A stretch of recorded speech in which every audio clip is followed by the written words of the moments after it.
students, in this video tutorial we will be learning about vectors. So what are vectors? Okay.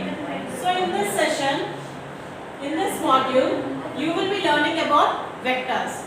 So in the previous sessions already I have explained you about the overall basic flow chart for your production of rDNA molecule, that is your chimeric DNA molecule, right? So vectors are those DNA molecules which carry your DNA insert, gene of interest, to your target organism, isn't it? So those are nothing but your vectors. Vectors are only used as a carriers, they are only vehicles. They will carry your target DNA molecule into your host, into the target host organism in order to produce more copies of the target product that you need, isn't it? So that is the main function of a vector. So in this module, in this tutorial, you will be learning about what do you mean by vector, what is the use of a vector, what is the importance of a vector in rDNA technology, and what are the different types of vectors. So these are the different questions that you will be getting during your rDNA technology. So what is a vector? Vector is a carrier which carries your target DNA molecule to the target organism, to the target host organism, to produce more number of your product copies. That is your gene, isn't it? So that is how your vector is working. So that is the definition of working of your vector. Coming to the important properties of your vector. So once again I am repeating. So this is your target DNA molecule. So this target DNA molecule. So this is your DNA insert. So this DNA insert should be inserted into your vector DNA. So this is your vector DNA, and this vector DNA is cleaved with restriction to nucleus, and this is your particular target DNA insert. So this sequence you need to only this particular gene sequence. So this should be inserted into your vector. So you will treat this particular DNA also with the same restriction in the nucleus, isn't it? So this is your target DNA sequence, and this is your vector DNA molecule that is being cleaved. Now they both will be ligated with the help of the enzyme ligase. So this is your vector DNA plus your target DNA. So this is nothing but rDNA molecule or chimeric DNA molecule, right? So you know all this story. This is the whole story. Now this is the basic principle, production of your rDNA molecule, right? So in this session, next you will be learning about what are the different properties of your vector. So three important properties are there in order to study the functioning of vector. So first one is this. Suppose think that this is your vector, and this vector should obey three important properties. First one is self-replicating.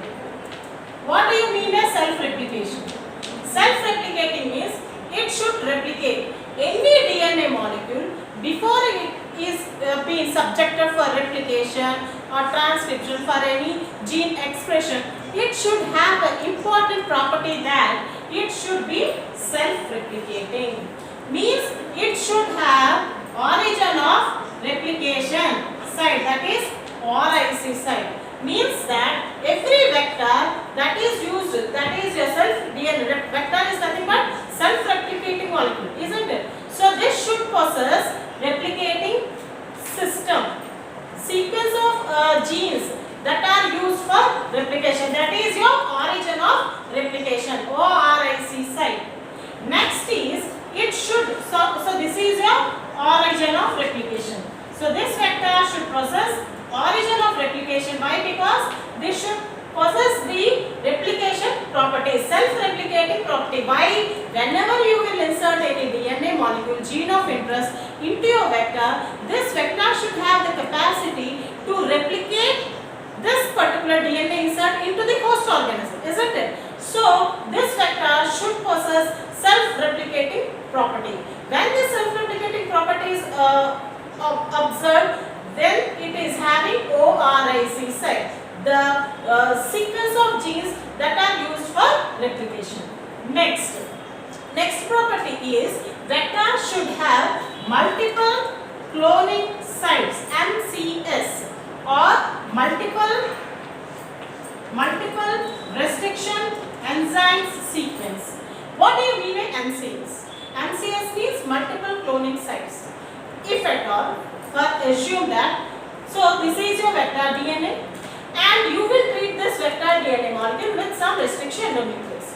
It means that this particular restriction endonuclease will cleave your vector DNA molecule in order to insert your DNA molecule, gene of interest, isn't it?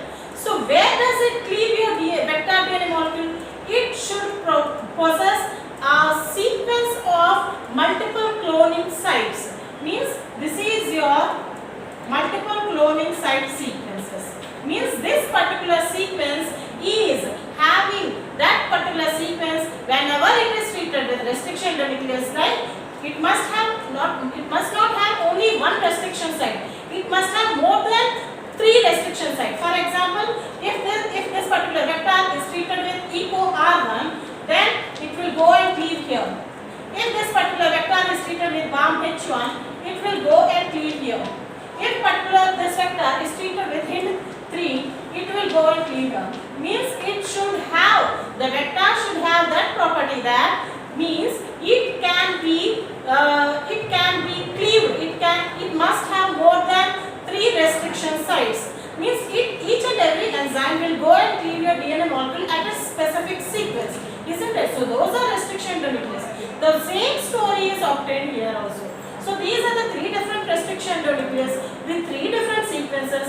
These vectors should have that capacity. Whenever they are treated with different kinds of restriction enzymes, then they should be easily get cleaved. So this is the point. These are the cloning sites where different types of enzymes with different sequences can easily go and cleave your vector DNA molecule. Why this cleavage is observed here? Why? Because whenever enzymes are treated, here if cleavage is observed, then the DNA insert, the gene of interest can easily go and insert here, isn't it? So here only this is the flow of sequences where it should have more restriction sites to be get cleaved with more number of restriction endonucleases in order to insert your DNA molecule in this particular sequence, isn't it? So this is how your second property of your vector should be obtained. Next, selectable markers. What are markers? Selectable markers. So, assume that this is your reaction cycle, reaction tube. In this reaction, you have added several DNA inserts and several cloning vectors which are cleaved with your restriction endonucleases. There are 3 chances are there whenever you are reacting in this particular reaction. So there are 3 chances may arise. That first chance is only your vectors can get self-circularized, that is self-replication due to their free ends. So these are your free ends. Due to the presence of free ends, they get easily circulated with the opposite end. So why? Because in this particular reaction, you will be adding ligase enzyme also. So here there may be 3 chances of reaction may occur. Means the vector DNA can easily go and replicate, go and link up with the free end of the another vector DNA, right? So that is a chance, but we don't need this chance. Why? Because in this reaction, the main motto is you have to insert your DNA gene of interest and your vector. So that is your rDNA molecule. You should isolate rDNA molecule and you should insert in your host organism in order to produce more number of your product copies, right? So this property is not matching. Next is there may be chances of ligation of your vector DNA molecule and your target DNA molecule. So this is the chance that we need. This is your DNA molecule. And sometimes there may also react that only your free and DNA inserts may get easily ligated, right? So there are the three chances may occur. So during the course of reaction, whenever you will mix up with your vector DNA and your DNA insert in presence of ligase enzyme, then there may be three chances of reaction may occur, three chances of products may form. First one is simply your vectors may go and circularize with the free ends of your vector DNA. So this you don't need. Second chance is that this vector DNA will get inserted with your target DNA. This is what you need in your RDNA technology experiments.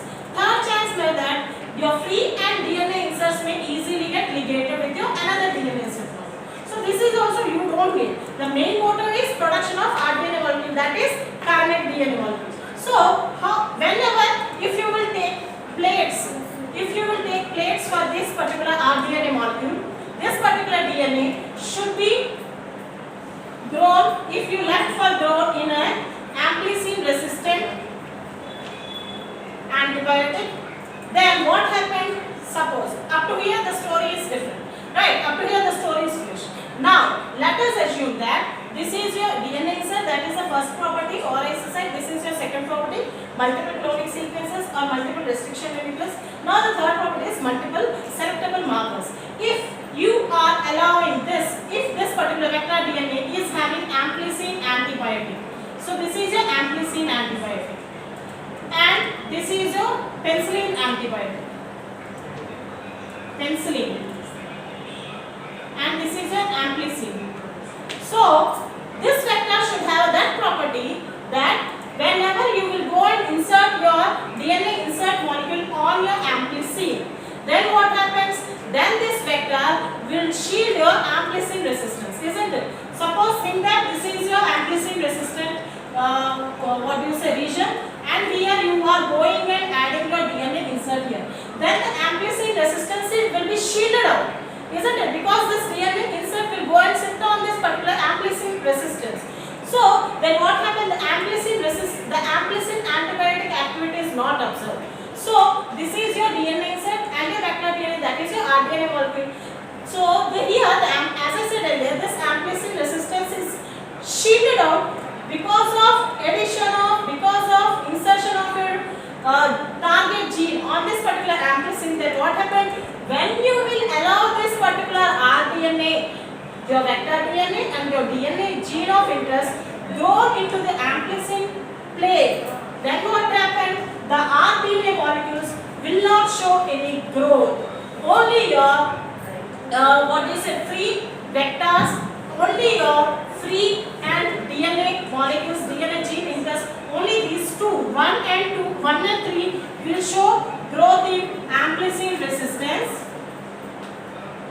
will show their positive growth in amplicin resistance, 1 and 3. But your second case, your RDNA molecule won't show any growth in your amplicin resistance. Why? Because the DNA insert will go and shield your amplicin resistance gene. So these are the three important properties that should be agreed. Those are the important criteria for a vector to be used in your RDNA technology. So first one is self-replication, next multiple cloning sites, next is your selectable markers. So these are the three important properties. One more thing, this particular vector should be of very low molecular weight, and there are different types of vectors are there. First one is expression vector, cloning vectors. There are two different types of vectors, cloning vectors and expression vectors. So what is cloning vectors? Cloning vectors are only meant for cloning purpose. They only show growth, they only clone, they only produce more number of copies of that particular gene. So cloning vector is only used for